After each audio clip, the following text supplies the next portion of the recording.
Estamos de volta. Professor Alexandre, queria uma ajuda sua para a gente colocar aqui na tela uma arte em que a gente consegue ver onde, além de Teherã, já houve o registro, então, de ataques lá no país. Então, Isfahan, onde a gente sabe tem usinas de enriquecimento do urânio, tem trabalhos nucleares por ali, com Kermanshah, não sei aqui se a minha pronúncia está correta, mas a gente destacando mais a região do Irã em que houve esses ataques. Ali também está Briz Karah, ali ao entorno de Teherã, os principais desses bombardeios. A gente tem as cidades no Irã atacadas pelos Estados Unidos e por Israel. Tem tanto, então, também esse ponto, mas temos também já retaliações iranianas a bases no Oriente Médio como um todo. Geograficamente, professor, como que a gente pode entender esses ataques para encerrando nossa conversa?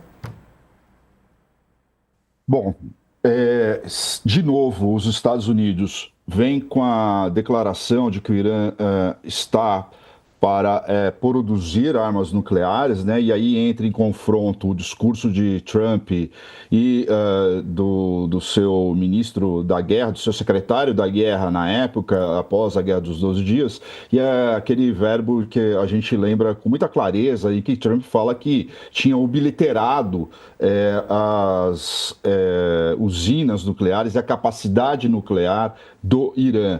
Quando sai um relatório do Pentágono na época, dizendo que não necessariamente isso tinha acontecido. E aí ele, inclusive, manda o pessoal que tinha produzido esse relatório sair de cena, enfim, num típico ato ali de uma sociedade que está cada vez mais se tornando autocrata, né? Que é o que, na minha opinião, está acontecendo com os Estados Unidos, porque os freios e contrapesos não estão funcionando. O último, que foi da Suprema Corte, chegou, mas chegou atrasado, né, com o Poder Judiciário de forma reativa. Enfim, então, volta a atacar aqui novamente, pelo que a gente está observando, as mesmas bases nucleares, as mesmas centros de enriquecimento de urânio do Irã. E também notícias de que começa a matar também civis, como a questão que foi anunciada agora há pouco, das crianças, né, de escolas, enfim.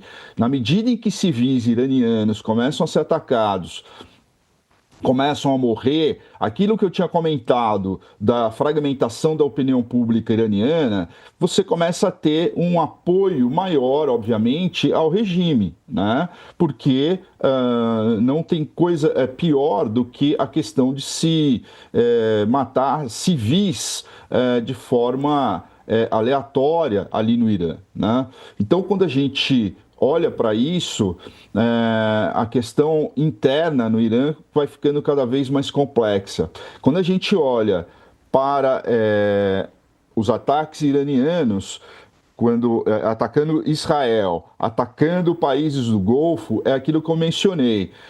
Se militarmente a região ainda não se vê numa guerra regional, num conflito regional, politicamente já é um conflito regional e a escalada regional vai se tornando cada vez mais, do ponto de vista de timing, né, em tempo real.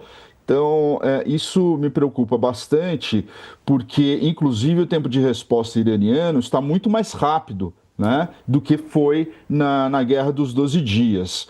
Então, quando a gente olha para esse cenário aqui, como você bem colocou, esse cenário geográfico em termos de ataques, veja que o Irã tem mísseis que podem chegar facilmente em Israel, como mostrou na Guerra dos 12 Dias, e ele ainda tem uma grande quantidade desses mísseis. Então, não vai ser fácil, como declara Donald Trump, simplesmente, entre aspas, obliterar a capacidade de enriquecimento de urânio